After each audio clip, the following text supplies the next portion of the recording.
Welcome to the C.L.I.M.B. This is the show dedicated to helping singers, songwriters, and indie artists like you create leverage in the music business. What is leverage? It's the strategic advantage that you're going to need. It's the power to act effectively because they need you just as much, if not more, than you need them. And that's what you're going to need to get what you want in today's music industry. They're not going to sign you because you got a lot of talent. You're going to have some rear view mirror happen. You're going to have some results. You're going to have a reputation, a cash flow. You have to prove that you have an audience. This is what they want you to have. Labels can't afford to develop artists anymore the way they used to. And that's why we called it the C.L.I.M.B, creating leverage in the music business, C.L.I.M.B. That's genius, you see. And the wordsmith who came up with that is my good friend and co-host, Mr. Brent Baxter.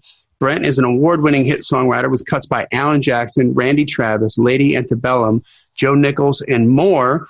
And Brent helps songwriters like you turn pro by revealing how you write like a pro, do business like a pro. And once you got those two things down, when you're ready, he can connect you with the pros and give you some shots at creating some relationships. You can find Brent very easy at songwritingpro.com. Once again, that's songwritingpro.com. And I would like to introduce you to my co-host, Johnny Dwinell. Johnny owns Daredevil Production. Daredevil has created over 25 national TV opportunities for their indie artists by making them discoverable. They've also created multiple tour opportunities, and through the power of digital marketing data, they've attracted a number of investors for their artists. How have they done this? Because investors know that numbers don't lie because numbers can't talk. That's right. So you can find Johnny at daredevilproduction.com. That is production, singular, no S, and there's no S because there is no other Johnny D. What's up, brother? How you doing? Oh, caffeinating. What are we going to get into today? Well, we're going to learn. As I take a drink of hydro. Well, we're just going to we're just having this conversation. We just recorded a song title challenge that you heard last Friday. And Johnny was lamenting some of the song titles that came in that didn't really seem appropriate for this. And we're having a conversation about titles. I thought, dang it, we should just hit record. While we're talking about this and it's top of mind, let's talk about song titles and let's hit record. And that's what this episode's going to be. So a little fly by the seat of our pants, or fly by the seat of our rants, maybe. I don't know. That's good. I like that. Caffeine's kicking in. So that's what we're going to talk about today. Song titles. Song title 101. Well, before we get down that road, let's take care of a little business here. The C.L.I.M.B podcast is proud to partner with disc makers who've been supporting indie musicians like you before indie music was even a thing. When you're ready to make some CDs, by the way, people still make a lot of money on CDs. It's not out yet, especially in country. If DVDs, vinyl, people making money on vinyl too. And what we're starting to get into here is the customized USBs and putting content on that. It's pretty cool. You can find all that at discmakers.com, DISC makers.com. It's the only place that you need to go. That's right.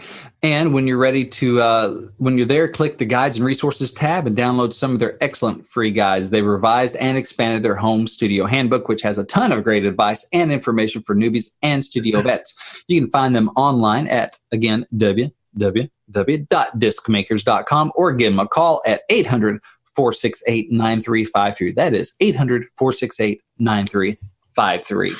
Awesome. Right. And join the C.L.I.M.B community if you haven't done so already. Go to Facebook, search for the C.L.I.M B community. In Facebook. Yeah. And, have your picture in the freaking profile thing, please. Otherwise, you just look like a spam bot.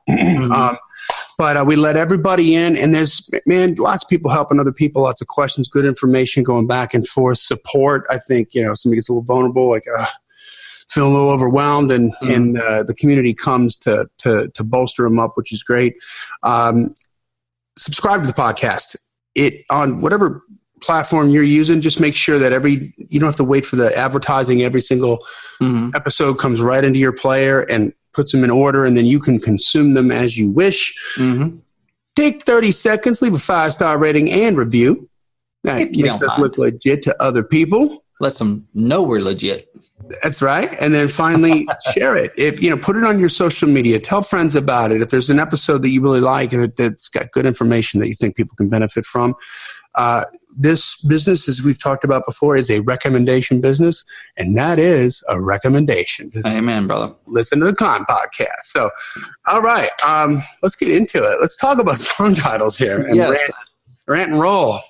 Yeah. So, okay, this came out of the song title challenge. So, hopefully you're familiar with that, but if not, what you can do is you can send a song title to Johnny at info@daredevilproduction.com. Correct. And what we do about every other week is Johnny will go through there. He'll pick one of those titles he thinks just catches his eye, that he thinks is interesting for whatever, strikes his fancy. And he'll spring it on me. We record it live, and then I try to develop, and together we bounce off song ideas based on that title, try to figure out how to kind of make it a hit, give it some commercial legs. Now, there are a lot of titles that you don't like, that we haven't attacked. Yeah, that's right. And that you're like, that's not a title. But we were talking about like, well, yeah, it is a title. There's some, I think let's just kind of dive into that and some of our thinking on the different types of titles and the different purposes they serve and that kind of stuff. And yeah, and so I got to be transparent and say that, okay, so initially when we started doing this, maybe like the first 10 song title challenge episodes, I was like, no, that's not a song title. No. And I was kind of like, it just wasn't jumping out at me.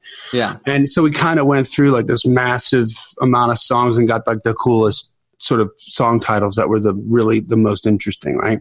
To me. And then out of necessity, we're going through like the second round and sort of picking from, it's not the low hanging fruit now, right? It's like what I've considered to be sort of not so clever. But I mean, to be clear and to be honest, some of those like turned into great ideas for song titles because of the way we spun them, right? Yeah. So I think like for what we're about to go into, because you want to try to make sure, I think the purpose of this episode is to, number one, try to clue you in on some ways that you can, craft some better song titles so that you're spinning or winning before you're spinning. Right. But also recognize the difference between the kind of song title that's going to rely more on melody and groove versus one that you're going to slay people with just with the lyrics. Yeah, the concept. And because it could go either. I mean, there's, huge hit song and pop, Susu Studio from Phil Collins. Like it's not even a word. And like, on paper, it's not going to change the world. They're going to stop a war. He's going to be like, okay, he wrote that himself. But if he were to co-write, he's like, guys, I got this title. All right. Now you got to promise. You got to sign this NDA. All right. I've been sitting on this. What's your title? Sissa Studio. How do you spell that? That there. A little bit of coffee. Empty the bladder. You're welcome. Let that simmer. We'll high five when I get back. Exactly. No. But I think like, knowing the difference. Title driven or concept driven song. Yeah, that's a pop, rolls off the tongue, groove thing. And it's great. Yep. It's great. Right. Love it. All right. But understand the difference, right? Understand the difference. You can't take a 90-degree corner at 90 miles an hour with a minivan. But you can, if you know what you're doing in a Ferrari, but you can't put two kids and all the soccer stuff in a Ferrari. But you can in a minivan, right? Like it's all, you got to know what you're dealing with. You got to know what you're on before you start driving crazy. Yeah. And, like Studio or Studio, whatever the actual title is. And that was a title. The song led them to that title, led Phil Collins to that title. Right. Because that's what sang really well, which meant there was already melody, groove. The song led to that title. What we do on the song title challenge and what I do as a lyricist usually is the title leads to the song. Right. Different ways. And both are successful. Right. There are a lot of hits on the radio where it's like, I got this title, I got this hook, and boom, we slayed it. And now it's on the radio. And there are examples of a bunch of other stuff that goes the other way where it's like, really? That idea? That hook? Okay, well, that probably came the other way around. There probably somebody had a track, had a groove, singing it feels really good, and that's the title that the song led them to. Like for instance, a number one from Tim McGraw, Truck Yeah. Yeah, probably so. I mean, that was probably a titled first thing, right? You think so? I think probably so. No, I don't know. I wasn't in the room with, what was that? Chris Jansen, Danny Myrick, I think, and maybe somebody else. Yeah, pros, really good writers, legit. I don't know. That probably just came out of conversation. Somebody laughed. I don't know. And that's kind of like the middle ground, right? Of probably title first, but knowing, okay, we got to drive this home with swagger and sonics.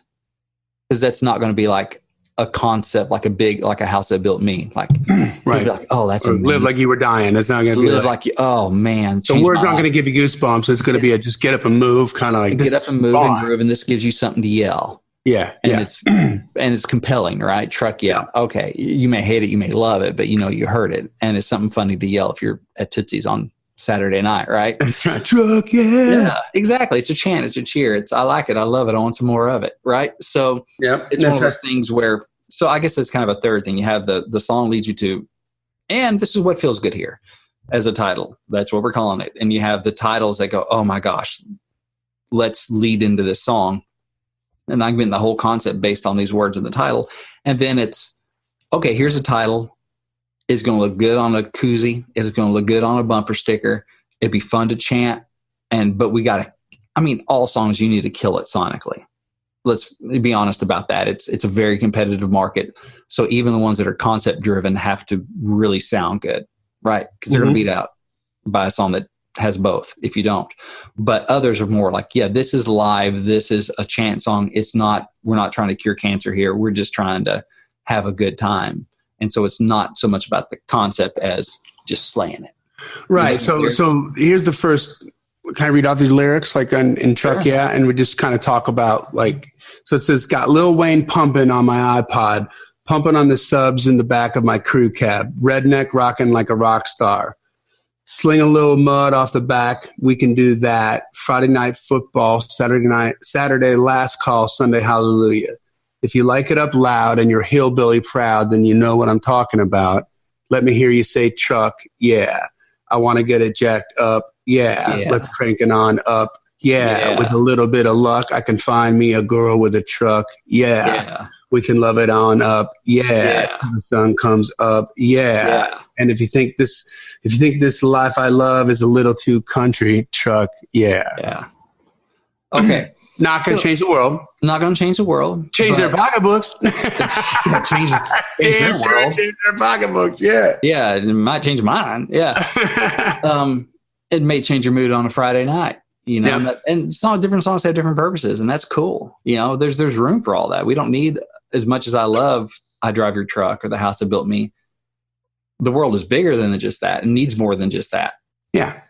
Sometimes, man. I want a world with those songs in it, but I don't really want a world with only those songs in it. Yeah. Let's go down that road for a second. Think about your moods, right? There are days when I'm really deep. I'm moved by stuff. Maybe it's something political. Maybe it's a heart thing. Maybe I'm just feeling details that day, right? I'm into details. Y'all big deals. Yeah, I'm all you know what I mean? And I'm enjoying it. I'm in that space, and that's what I want to be. It's where I want to be, and then there's some days when I come home from work. It could be a great day at work. It could be a crappy day at work. Either one. But I'm just so fried.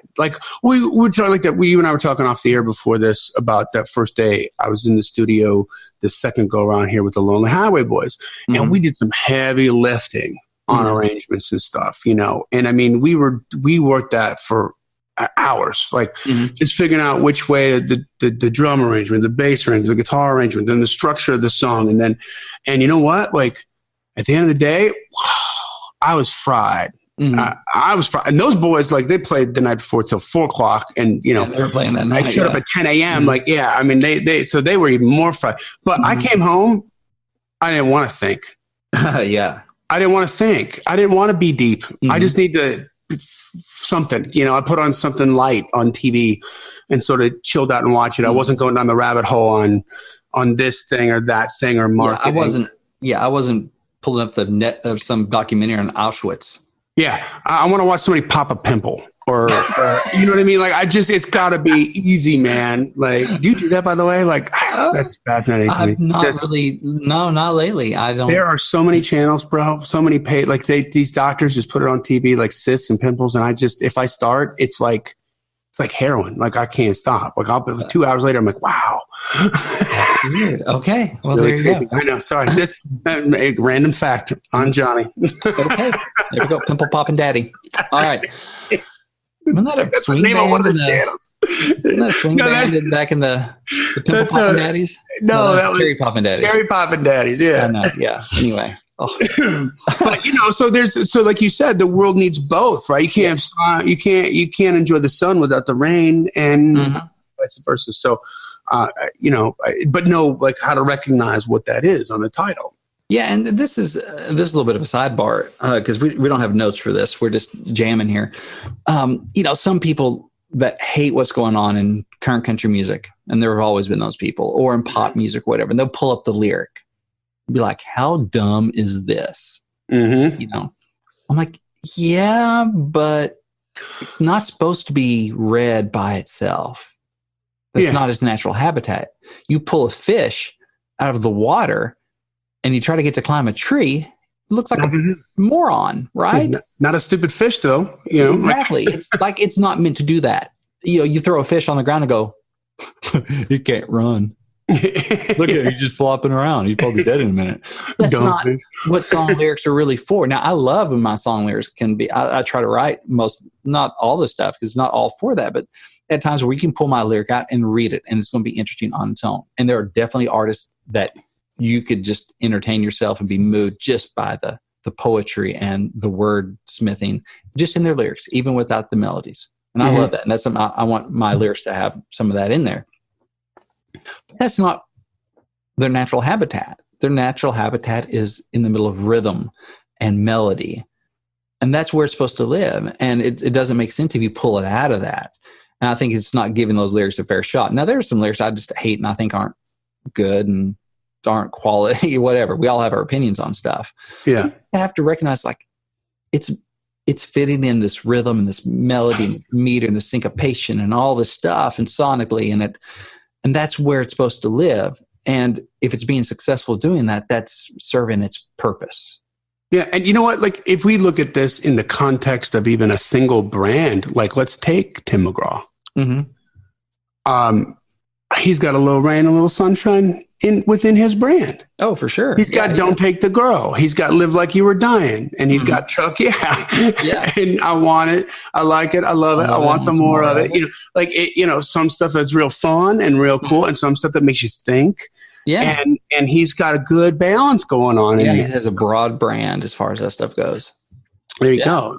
I like this show already because it's like we're kind of just putting some perspective on. I think sometimes people tend to get snobby, you know, with what they think something should be here or there. And it's like, I mean, even some of the old school artists had, lighter material, right? Like, I mean, not every Willie Nelson song is going to get a Pulitzer Prize, Right, exactly.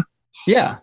And it's, we're talking about the different moods. I mean, there's some days, I want to dive into something that's good and deep and meaty lyrically that's going to move me. And other days, I remember back when I was day jobbing, I was driving around that truck, smelled like grease and hating life. And, it's like, let me find some Guns N' Roses. Yeah. Let me find some Metallica, something that can do some of my screaming for me. Yeah. As just a release. Yeah. To keep me from just jumping out and just kicking the crap out of the truck, because I was just not liking where I was at the time. Yeah, I'm just going to find this. I'm going to find some angry music. I'm going to crank it up really loud. And it's more about just getting that emotion out, not going, this is such an intricate story and this is moving. No, it's not what I was on the market for. I think. That's other days. That's fine. Yeah. Yeah. And so it's all good.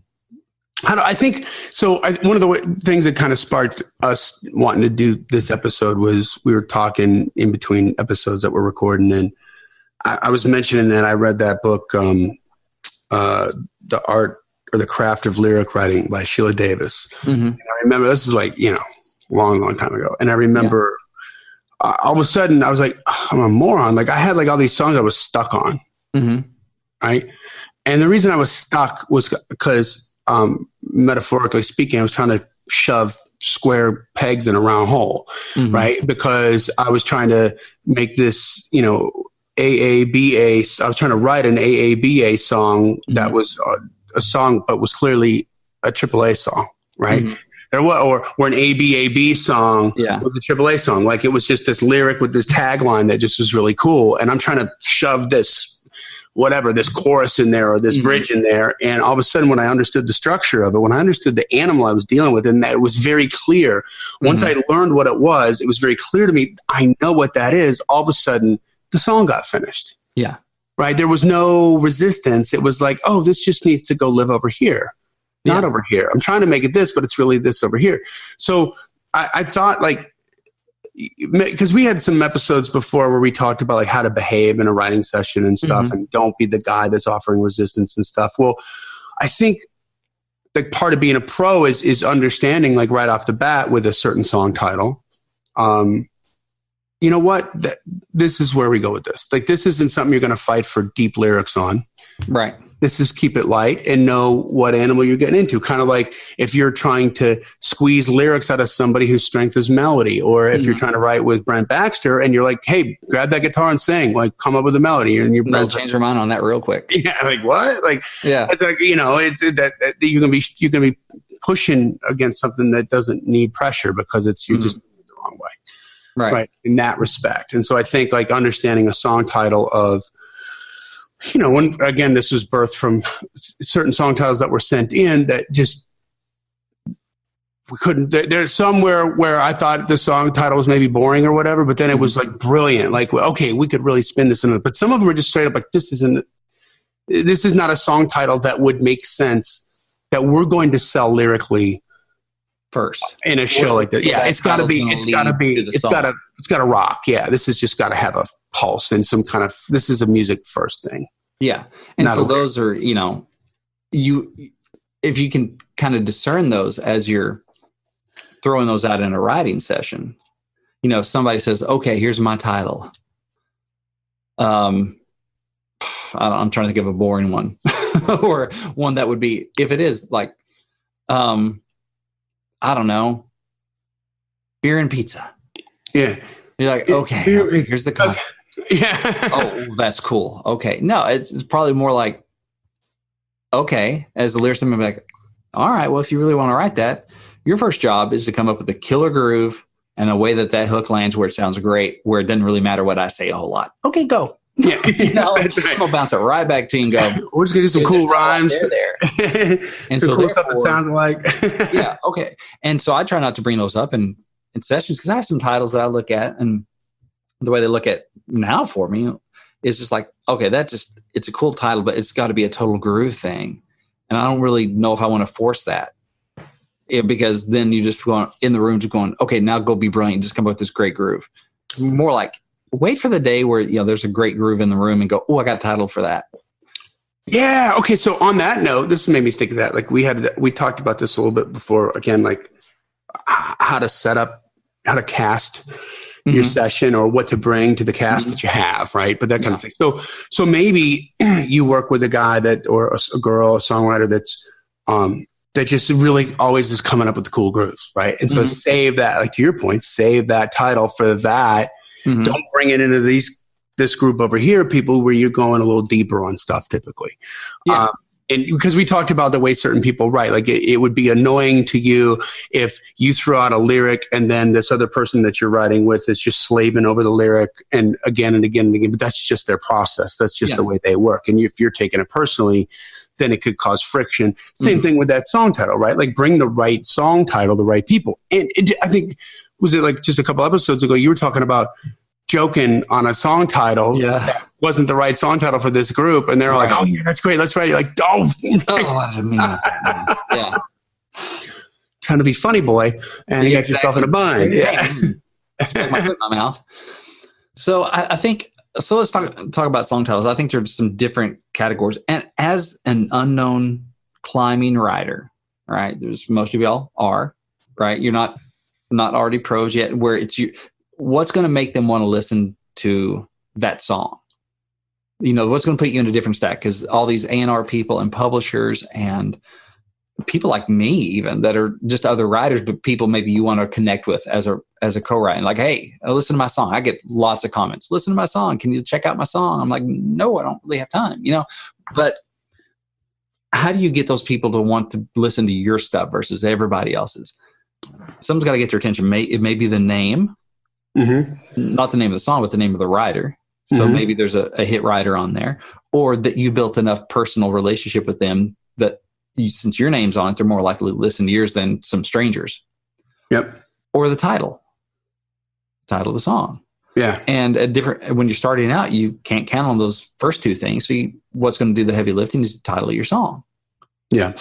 And winning before you're spinning, right? And I think some of the attributes of a good title are it's fresh, meaning it's not overdone. It's not I love you. If I get hey man, check out my song. I'm some guy you've never heard of, and it's called I Love You. That's the last thing I want to listen to. Yeah. Because it's probably going to sound like a billion other things and not be that interesting. But if it's Monday Morning Church or whatever, or The House That Built Me, or, some really interesting title, I'm a lot more likely to go, okay, I'm kind of curious about that one. Because it opens that loop, right? It opens a loop that, so a good title doesn't necessarily give everything away or appear to give everything away. Like, I already know where that's going, right? I already know where that's going. So I don't really need to listen because I just closed that whole loop in my head. In 2 seconds. Question that was so obvious. The answer was blah. I don't really need to hear it now. Okay. The trailer gave the whole movie away, right? I don't really need to go see it now. The trailer gave the whole thing away. Gave away, twisted it and everything. Okay. But you may be able to get away with that if your name is Shane McAnally or Josh Osborne or Ashley Gorley or whatever. Then you're like, I want to see what they do with this. That's the point I was going to bring up, was like a song like Chuck Yeah, probably only going to come to somebody, to a brand the size of Tim McGraw through relationships. Like they already, like, you're probably not going to bring Chuck Yeah to a publisher as an unknown writer and get some love on that, right? If it's like unsolicited or whatever, coming through to the A&R people, Missy Gallimore or whatever, and she doesn't know you, it's probably not one that's going to get heard. It seemed like that kind of title, there's so many ways to write that really, really poorly. Yeah, and that's it. And so let's take this another way. Like, we are in the process right now of mentally, like, internally sort of politicking on all these songs that we're sort of working up for the Lonely Highway Boys. Like, which one should be the single? We're going to go shop these guys. We're going to go shop and try to get a record deal for them. So which ones do we not want to put out there? So the record label, you know what I mean? Like, we're trying to decide which ones are cool to get a little momentum going out in the marketplace right now, but also which ones are we going to hold back and make sure that we got some gems for the record label. And from a record label perspective, what's the best song to come out with first, right? Like, what's the artist defining single versus this song's good, but it's not going to do what it's supposed to do being the first single. It's going to be better as the second single or the third single, kind of a thing, right? Yeah. So that kind of that intentionality, is that a word? Like, I think so. I use it anyway. Okay. But, so think about that from a songwriter perspective. Like, okay, I'm meeting with a publisher that I don't know right now. So what songs are you going to bring? Or if you drop them off and you're not sitting there where they have to listen. Right. Which ones are probably going to have a higher percentage, a better chance of getting heard if they don't know who you are, just because it opens up that loop, versus you could have your Chuck Yeah over here. And maybe that's a great song, but or what? I Love You, or Why'd You Leave Me? Yeah. But maybe that's going to have a lot more weight to it when you get them excited about these other ones over here. And then that's going to bolster or support the strength of your catalog, let's say, or your potential catalog with them. But, and by the way, I got this thing over here. Oh, okay. Yeah, that's good. But if that's first, It's a different thing, right? You know, I mean, there's some thought that you have to put in. So like The House That Built Me, I immediately wanted to hear that. I mean, I like Miranda, but it was the title. Like, I got to see what they do with this, even before I knew who the writers were. Then you go, oh, it's Tom Douglas and Alan Chamberlain. Oh, I really got to know what they do. Now I'm really. Title, you're like, oh, yeah, okay. Yeah, I want to hear this. It opens a loop. I think that happened with Monday Morning Church. People are like, that's, you know, I haven't heard it before. Never heard that title before. And what does that mean? Where's that going? What's that mean? It doesn't give it all away, but you're like, oh, that's different. Okay. And you're more likely to listen to it. You know, there's so many. Okay, Brad Paisley. I've told the story before probably, but, you know, his first record, really good. Was fan of it. Good. How I'm trying to think, like he didn't have to be about the stepdad. You know, someday I'm hoping I'm just half the dad that he didn't have to be. And so, you know, so he's earning my trust as a fan. Yep. And so the day his second record comes out, I go to Walmart in Little Rock and I'm looking at the back of it, you know, as I go to check it out because I'm already going to buy it. I already know this, you know, but I'm looking at the titles and I'm pretty disappointed. It's stuff like, I'm going to miss her. All you need is love. You know, like, like, oh gosh. Okay, Brad, good thing I already liked that first record. Yeah. And then you go and listen to them and I'm going to miss her is the fishing song. Yeah. So not at all the cliche thing. It's like, oh my gosh, that's great. Or all you need is love, where it's this total turning it on its head. First, I'm like, isn't that a Beatles song? And then he turns it on its head about just all the stuff you need for a wedding. All you need is love and a preacher and a ring and you know, and that's a whole joke. And I'm like, oh, okay, that's great. You didn't see that coming, but he only earned that because he'd already earned that with his other stuff. That record wouldn't have worked if it was his first record. Well, at least I wouldn't have, if I didn't know who he was already, if I didn't have that trust, I wouldn't have bought that record. I'm like, that looks boring. Yeah. Yeah. But then he has some authority to sell it, right? So like how much leverage, this is the climb. I was getting it because of his name, not because of the song names. Exactly. Because he had leverage as a brand in your mind, the mind of the consumer, and in the mind of a fellow songwriter. And so, you know, judging that, like being intentional about that with your brand, like, okay, if I'm going to a second or third meeting with a publisher that I know, I'm going to bring those songs in.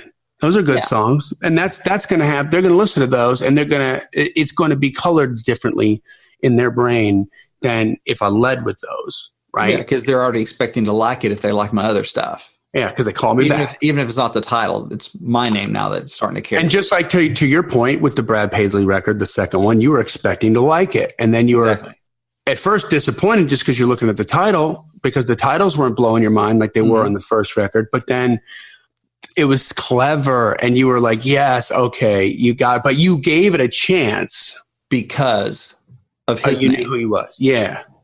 And this is deeper than I thought it was going to go. This is really interesting. Like, thinking about it that way, like, okay, am I going to a first meeting or second meeting? Okay, here's my songs for first meeting. Here's my songs for second meeting. Might be. Or here's my songs for a cold drop off. You know? Exactly. Yeah, that's really where, because if you're sitting with them, okay, if you have great songs, it doesn't really matter what the title is. They're going to listen to it while you're sitting there. But if you're just dropping off, your title has to do a lot more work to get it heard. Your title is the trailer for the movie. Yeah. And does your trailer make people want to watch the movie? Yep. That's kind of what it comes down to. It could be a great movie, but if the trailer sucks, then it's like, I'm not as interested to go see it, even though I might be missing something great, but it was a poorly cut trailer or whatever. Which, not for nothing, the people who do trailers in Hollywood make a freaking fortune because they're good at trailers. Yeah. Like, we know exactly how to edit this little 2-minute thing that's going to make you spend $15 to go see this movie when it comes out. Heck yeah. Like, so you got to be that guy for your song, right? Or that girl. I mean, it's a skill, man. Yeah. It matters. So I think, when you're throwing out ideas and writer titles and stuff, so some are the groove and the song will lead you to the title, and that's cool. But you do some thinking before you present it to co-writers. Like, is this one of those, or is this one where we can go title first and that's going to lead us to the song? You know, I like to go title first, lead it to the song. Why? Because I'm a lyricist. That's what I'm bringing. I'm not bringing groove and melody. Yeah. Yeah. But I also have that stacked where if somebody has a killer groove and I'm like, oh, this title fits in there. Now we can have a concept that goes with this groove, you know? Yep. Then that can work a different way too. I mean, that can breathe new life into an otherwise maybe stale title. I had a song that I was in the room with Brent Anderson and Joel Shoemake. And we're trying to find something to write. First time the three of us gotten together. And, you know, both of them really good writers. And, you know, Joel was kind of fiddling around this thing on guitar. And he wasn't even sure if he liked it that much. But Brent Anderson was like, that's cool. Let me play with that. And he was playing with it and having his kind of thing. And it was a cool kind of groove thing, kind of ballady. But, and then I was like, oh, wait, and I'm looking through my titles. And there's a title on there that felt kind of country 101 to me. Like it was called Tough. And it felt like, you know, it was going to be this vignette thing of, you know, and the basic concept of it was love can be tough.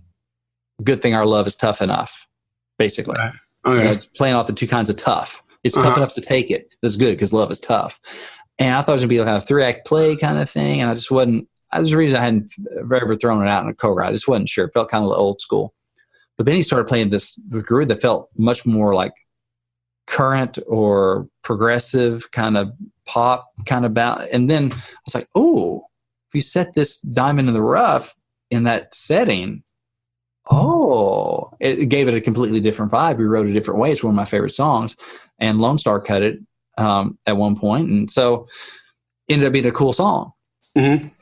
And so that was another thing of I wasn't feeling confident enough about that title leading to the song, but man, the right kind of groove came along, and you're like, oh, wait a second, that's getting me to think differently about this. We approach it from this angle.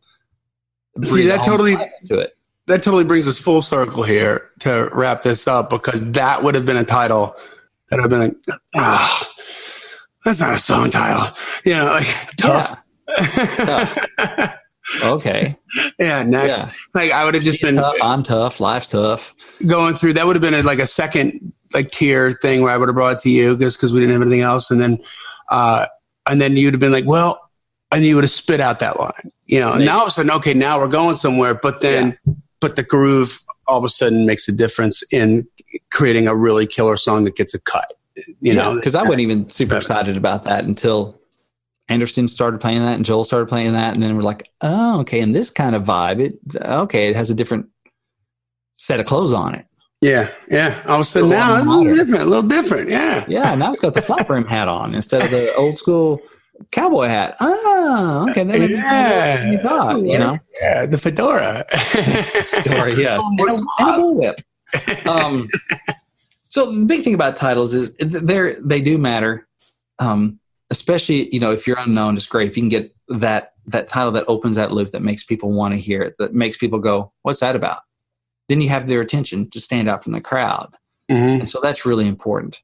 You know, if you're groove, and I have to say, even if you're doing groove first and stuff, I mean, there's just songs out there, you know, that you listen and the title still kind of lands like a dud. And you're like, okay, that wasn't a title of first song. You know, they just got there and were like, what do we put here? Pork chops and applesauce. That's something to close this puppy up. But even then, you want to try and make an interesting title. Yeah, that fits. And even if all that groove and stuff gets you that title, then you kind of rewrite the verses and stuff to aim at that. That's fine too. Doesn't matter how you get there. All that matters is where you get to. But I just want to challenge y'all to try and write those titles that open a little bit of that loop. Ask a question or pose a question in the listener's mind, make them go, where's that going? You know, or maybe if it is, you know, obvious, but it's just fresh, like, oh, that's killer. Yeah. You know, I mean, The House That Built Me, you know, kind of it's going to be about the house and the effect the memories and the stuff in that house have on that person that made them who they are. You get that of it, but you just want to see how they do it. Yeah, like you're just how they put that together. Yeah, yeah. Monday Morning Church might be more the what are they doing? Yeah, you know, House That Built Me is like, how do they do that? Yeah, and then others, you're like, okay, or you want to see how they do it, because how they pull that off, because that looks boring. And you don't want to be in that spot as an unknown writer where you have to kind of overcome your title. Yeah. And it's not going to get people's attention, but you have to overcome that. Whereas the interesting title puts you winning before you're spinning, gives you something to live up to, then something you have to overcome. Yeah. Yeah. And so bottom line is send us better titles. Send us better titles. Real quick, before we close out. So if you were going to a publisher meeting for the first time, they didn't know you from a can of paint, you're an unknown writer, so you don't have cuts or anything like that. And let's say you had like a really good song with a really mediocre title. And you had a really killer title that was good, a good song, but maybe not as good as the killer song. Which would you lead with? Killer song, boring title. If you're in the room and you know they're going to listen to it. Okay. Killer song, boring title. Just the best you got. Yeah, the best thing you got. If you're dropping off, you just need better songs. Yeah. I mean, you know, because that killer song, boring title may not get heard. Yeah. But then the downside is, well, my killer title, not that good song, is going to let them down. Yeah. That's not good either. Or I mean, it's a good one, but it's not as good as like, you know, maybe it's an A song, but there's an A plus. You know what I'm saying? But like, you start to know, like, okay, these are all like solid, but this one just really awesome. Like for whatever reason, like, this one stands out. This would be a single. This would be, you know, this would be. You know, if you send two songs, put the great title one first, and then boring title second or something. I hope that first one's good enough to get their attention for the second one. I don't know. Yeah. You know, I'm not sure on that. But I think that's a question that everybody needs to ask, right? Like, okay, how am I going to put this together? Like, what order am I going to put them in? What order am I going to, if I'm sitting with them, if I'm dropping off, if I'm, you know, like which like for an unknown writer to come into your meet, like play for publisher event, right? Yeah. Man, you're gonna want that guy on that. You're gonna want you to smile out of 250 songs that we got. Oh, I can't wait to hear what this sounds like, right? And you want to be winning before you're spinning in a situation like that. Helps. Yeah, which, you know, unlike Play for Publisher, which we have coming up again, you know, I listen to everything, so it's not a matter of me getting to skip over any of them. I'm going to listen to every single one of them. Oh, that's true. But some of them make me want to look forward to listening. Others, I'm already thinking, this is probably not going to be it. You're prepared to hate most of them aren't it, right? Mathematically, most of them aren't it. Yeah. But then some titles give you hope that, that might be it. Right. Others surprise you both ways. Some are like, oh, that's a cool title. Darn, that let me down. Others like, okay, well, I wasn't expecting that out of that title. That's pretty cool. You know, the other things kind of made up for it almost. That's right. And so I'm going to play just the best song because I know the publisher is going to hear it on the Play for Publisher because I'm sitting right there and I'm playing the song for them. And so not all of them are amazing titles, but I'm not going to play an amazing title with a bad song either. Yeah. You know, so I'm going to find the best, just top 10. And if it comes down to, if it's close, the really, really good song with the boring title versus a really, really good song with an interesting title, I'm going with the one with the interesting title. Yeah, that's right. Because it's better. There's just another way it's a tiebreaker, if nothing else, you know, if they're both really good. So it's kind of like, I guess what we're kind of doing here too is talking about know your defense, right? Like you're on the offensive line, you're snapping a play, like you're going to have to call an audible here. Like which, you know, what's the defense doing? Is this a pass play or a run play? Like they're both good. Like which one are you going to do? Which one's going to make the most impact depending on the situation? Are you dropping off? Are you going to be face to face with them? Are you going to be, you know, how do you want to sort of serve that up in what order, right? Yeah. And ultimately you want to get where you're writing killer songs with interesting titles. Yeah. That way it doesn't matter. That's right. All right. Well, if somebody wants to do this, first of all, I mean, if somebody wants to write a title with you or you know, write a song based on the title and stuff, how do they do that? Yeah, I do one-on-one coaching and consulting. And you can find all the details at songwritingpro.com/coaching. And also, I was going to say, you know, if you have a question like, oh, okay, how important are titles? I hear some of the titles that are on the radio and it doesn't really appear to matter. Don't just take my opinion for it or Johnny's opinion. Let's ask a publisher, a hit music publisher. And you have an opportunity to do that. Because on February 5th, we have a Know the Row event with hit publisher Matt Lindsay. And so, you know, if you have the Garth Brooks Anthology Volume 1, this big old book that came out, I have behind me, he's mentioned on like page 1. Okay, You might have heard of him. legit. He's had cuts by Garth, George Strait, Willie Nelson, Dixie Chicks. He's worked with several major publishers, and has his own Matt Lindsay music that he's doing right now. And so he's legit. He's got a lot of good connections. He's been in the business a while. He knows what he's talking about. So I'm bringing him in, and we're going to do a live online event through Freddie.com.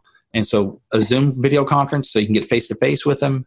I start off asking some questions, then I open it up to the people in attendance where you can ask him your question face-to-face or over the phone if you join us by phone and get his opinion on this stuff. It's free for Freddie members. So if you're a member of subscriber to Freddie, which is only like $5 a month, you can get that. And if you miss it, you got the video archives of him. We've had other guests on before, like Aaron Goodvin, who's a hit writer artist, does really well up in Canada. We have Scott Sherrod, who's a Walker Hayes publisher and former publisher at Major Pop Music. We've had hit-songwriter Jimmy Yeary, Kenna West, who's had like 31 number ones in the gospel and Christian worlds and stuff. Mm-hmm. All these are archived there, and so Freddie members get access to that for like $5 a month. So check it out. If you want to get the details on this, and if you're listening in the future, you're like, well, I missed a live event, but hey, that replay sounds good. Or you do these more often? Yes, I do these more often. Just go to giftfrombrent.com, download the free ebook called Think Like a Pro Songwriter. It's my gift to you. Just tell me where to send it. I'll send it to you. It also puts you on the Songwriting Pro Insiders list, so you find out about these special events. And that way, I have one coming up. Whenever you're listening to this, I probably have one coming up, and you can get the details on that, so you can join in and ask a pro your questions face-to-face. Get a little FaceTime. All right. I love it, man. With the pros. That brings us to the end of another killer C.L.I.M.B episode. Join the C.L.I.M B community if you haven't done so. Subscribe to the podcast so that all those episodes and mini-sodes come in order. And you can, when you have insomnia like me, you can start going rifling through some of them. And leave a 5-star rating and review. That helps us out, makes us look legit to everybody else. And we'll read it on the air when it comes to that. And then last but not least, share it. Put it on your social media. Let other people know. If there's content in there that you thought was really cool, let other people know. It'll make you look cool, and it's the best compliment you can give us. This podcast is this because we want you to win. So keep on climbing. And we'll see you at the top.